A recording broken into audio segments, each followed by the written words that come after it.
After the vax site closed down, I was like, okay, cool, we did our job to combat the pandemic. Now I'm just gonna see how long I can go with the money I've saved before I have to commit to getting another job.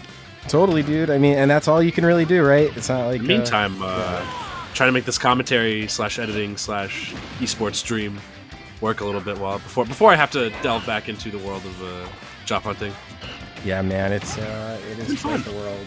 It's never going anywhere at the very least. But so, chat, you could probably help me out with this one. This is XiammWow and FlamingBro. I'm honestly not sure which is which.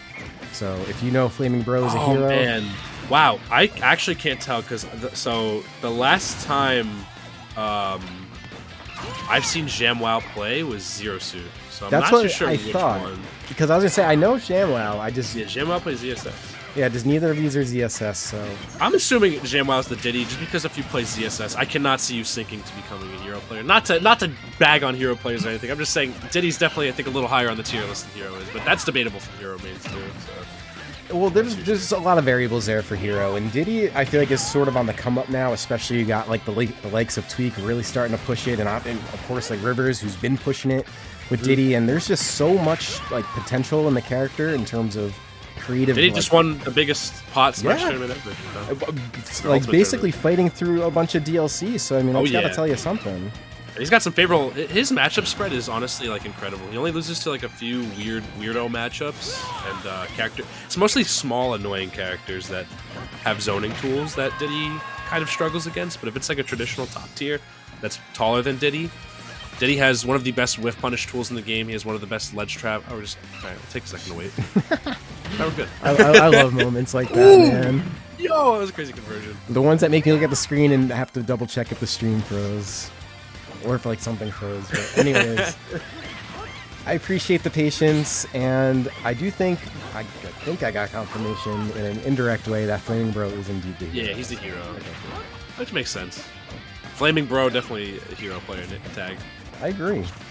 There's actually there's another really good hero in Brackete, Sola. I don't know if anyone in the chat's familiar, but yeah, I think you would be familiar, Fang, and yes, I am. Oh, yeah. Honestly, really good representative of this character. So anytime I do see a hero on stream, even like a newer one, because that's like where Sola started, it's exciting because you never know. Like Hero, speaking of being able to play different, like people all handle Hero differently. Like, oh yeah, so much going on. For real, you're so right about that. Like I see so many different styles of Hero, whether it's heroes that primarily rely on his normals and spacing, heroes that rely on giving Hero as many stat buffs as he can have so his kill power is enhanced, and then heroes who just, you know, do all the dope and rely on their spells to give them that RNG goodness that can create a lot of volatility in the neutral and just in general in terms of punish game, because you could be sleeping at the wheel 1 second approaching, then you get kaboomed in the face and explode. Or that. Look, like, that. Literally the thing, basically the thing you said, just as well have been. I mean, just anything happens at any moment. And you're right, some people really play like the spells. Some people top deck, other people. Okay, good recovery there. That was a good recovery. Trusting the up B, because it does have a lot of vertical range on it. Like a lot more than I feel like you would think it does. Just looking at it. I like that attempt right there. See, XiammWow is really trying to go for like these nice links. Like his ideas are so good on paper. He just needs to finish his food. And there you go. Nice little up smash right there. Yeah, I really needed that one too, because you really can't afford. I mean, it's hard. It's a trope saying this, but like you can't afford to really go down in this situation. Definitely not against Hero. You need either a lead or to be like on even ground against Hero, because there's just so much volatility in fighting him. Like your low percent stock could be your last moments at any point during this character, just given how insane he is sometimes. Yeah, because like I feel like the longer the match goes on with the hero, the more time there is for something that you aren't expecting to come out, whether it be that 1 in 8 critical hit. Ooh, that was good. No jump. Spell. Yeah, you gotta go for it. Yeah, and again, just confidence in heroes up B, which he should be. Got the reflect. That's gonna help a lot with this banana. Yeah. I don't think even Z drop would work. Oh my god, that could have been a crit. That could have been it, dude. Whoa! He barreled. Dude, XiammWow was sort of riding the wave on that. I feel like sort of just rode the wind box. Dude, this is getting really messy. That little bounce. Okay. Oh, he's living. Oh my gosh. That little bounce from the Diddy barrels actually saved XiammWow's life right there. But he's got to be careful with these recoveries. I'd advocate heavily for him to go low on a lot of these, just because Hero's got a lot of linear spells that come at you really quickly in the nature of boom, sizz. Like, you gotta be very, very careful when you're recovering against this character. Yeah, and this is a situation where we're seeing XiammWow being very careful. It's sort of waiting out the reflector and then going in while the getting was good. And, you know, that was like I feel like turned into a pretty big mental game towards the end, honestly. Like, it looked like both of them were just very calculated all the way through. That last stock was a little bit sweaty.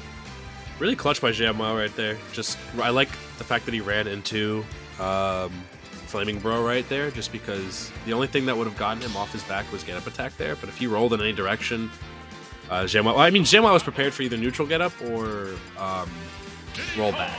And he just kept his patience really, really nice. Good stuff. Good stuff.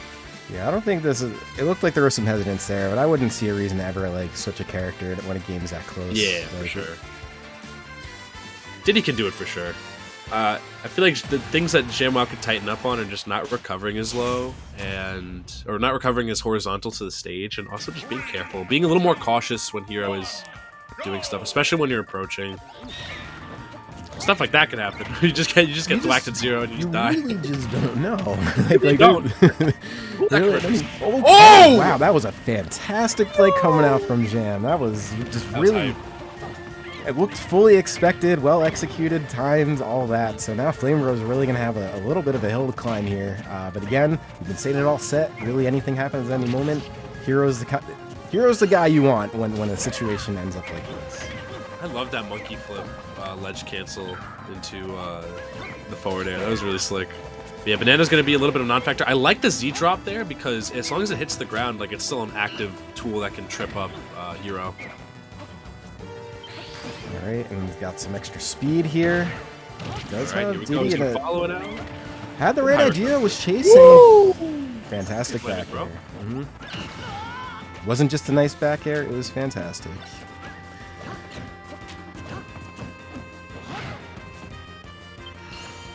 I like that FlamingBro is just constantly opting for bounce, just because it should take top priority against Diddy, just because it mitigates Banana just a little bit in terms of it being thrown at you as a whip punish tool.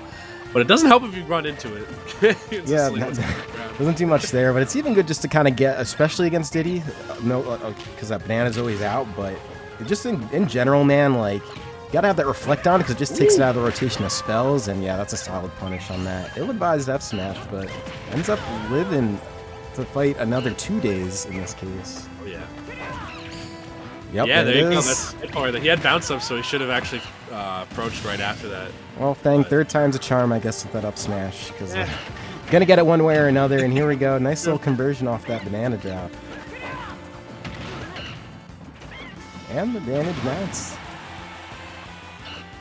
Alright, though, he's got the thwack prepped up. XiammWow just taking this really, really slowly. I like that, just forcing him to shield right there. The man's thinking really hard about these spells, which I can agree with. You know, you got some buffer time while people are still trying to get on stage. Yeah, I would say the only real auto casts in this situation would be the Reflector and maybe Acceleratle. Diddy is a little bit, like, if you're able to handle that. Acceleratle is a little bit of a wild ride, I feel like. Beast. But, like, catching a character like Diddy, wow, man, back air 2 for 2. These back airs are looking mighty slick right now, though, on FlamingBro. You know, anything could happen with Hero. He's just got so much kill power just innately pressured into his kit with just some of his determining factors right here. I'm liking these retreating side Bs right here from FlamingBro as well, just keeping XiammWow out because Diddy doesn't always have the easiest time securing kills. If you don't give him like a dare or a Z-drop banana, there you go. It can happen. Don't let it be you. Don't let it be you. You never think it's going to be you anyway. Exactly. Right? I mean, you never want to believe it. But hey, you got him with it. That was really far away. I wish I clipped it. He was looking for it too. He was actively, like, you could never get a full gauge on what spells like FlamingBro was showing preference to. Like, he was just keeping it mixed up. Like, he would definitely do bounce whenever he could, but he would just go for like the more wily ones like Thwack or Acceleratle sometimes. Just like stuff that you just let Jesus take the wheel at that point. Well said, man. I mean, this character's RNG, so even the like sort of buffs you get, like, it just adds that much extra, dude. Anytime I watch this character, I just think about like driving down like a bumpy road. Like you got strapped in, bro. Yeah, they gotta put the seatbelt on, everything. Just stay locked in. You just gotta expect something. I mean, even Rivers in chat, he decided to use thwack. He literally deserved it. Like that was like, it looked like a stretch, but it ended up being a really good play. Like he didn't have to execute that. He could have waited for him to get closer or whatever. He tossed it out. Thwack also just has such huge range. Like, it can catch short hops, full hops, depending on how you decide to approach heroes. When you see that thing popped up on the menu, you have to be as good of a speed reader as the hero player and anticipate what could potentially happen to you. You have to have that foresight. It was pretty funny thinking about that in general. It's like you have the menu open up, and then you just have like 4 potential futures in front of you. Like, exactly. What is going to happen if he puts Accelerator on? What is going to happen if he hits Thwack? Like, it's so much to process in a short time. XiammWow opting for a lot of these monkey flips in these ill-advised situations that are losing him stage control a little bit. I feel like if he keeps his fingers off side B just a little bit, he'd maintain the stage control he has, because it's a lot more powerful of a tool when at mid-range, when your opponent really has to guess, especially with banana in hand, because at that point you're basically conditioning your opponent to put up shield. Ooh, okay. Alright, so he's got banana in, never mind, doesn't have that anymore, but does have Accelerator and oh my, narrowly living the stage spike. In for a full one, but not gonna make it back. I think sort of lost control of the wheel there, because the Accelerator, I think, moved him faster in the aerial drift than he thought, and I think he just sort of activated that a little bit late, but really good call on that. Was that Ben? Sure. Or which one was that? That was Kaboom. Kaboom? Yeah, I'm really bad with spells in advance. My man got dynamited real quick. Yeah, doing his best Wile E. Coyote impression. Yeah. All we need is a spell that hero summons an anvil with. I mean, he does have the thing where he turns into like an anvil. Yeah, it's true. He does. You can kill with that, can't you? It does kill you. Yeah. Has a crazy amount of knockback it all too. Comes full circle, except for this time the Roadrunner is a monkey with a hat and his shirt. Yeah, we're just seeing a lot of banana pullouts from XiammWow to try and establish like mid-range control or stage control. I feel like he could just set it up at ledge and let a lot of the advanced parts of using banana as like a ledge trapping tool, or just eliminates several options like neutral get up and conditioning more so for rolls or full hops off the ledge right there. So I feel like my man could be definitely using banana to a little bit higher of a potential right here. Yeah, I feel like you could almost always be doing something more with banana. I mean, it really is the MVP of so many Diddy sets. Like, it is. Oh wow, that almost would have. Today's one of the last few locals before Riptide too, so I guarantee people are just trying to get their last minute practice in. I think so too, especially a lot of guys from New Jersey are going too. So a lot of this crowd, including Gons, who is in bracket, is also at this local. So you got this one, and this won't be happening next week because of Riptide. These guys all be traveling, so this is kind of the last little bit of time. Yeah, Tri-State really favors the water park majors a lot. I feel like it's just a huge party for every region. I've trained up by drinking copious amounts of alcohol beforehand, so you're all prepared. I'm all prepared. I'm ready to go. Ready to hit the pool. Yeah, man. So this is starting to look like dire straits for FlamingBro, which is a shame because it was honestly playing pretty solidly all set. I just think that these last couple stocks, I think, kind of lost a little bit of control with some of the hero spells. But I do like this for a moment going out there deep.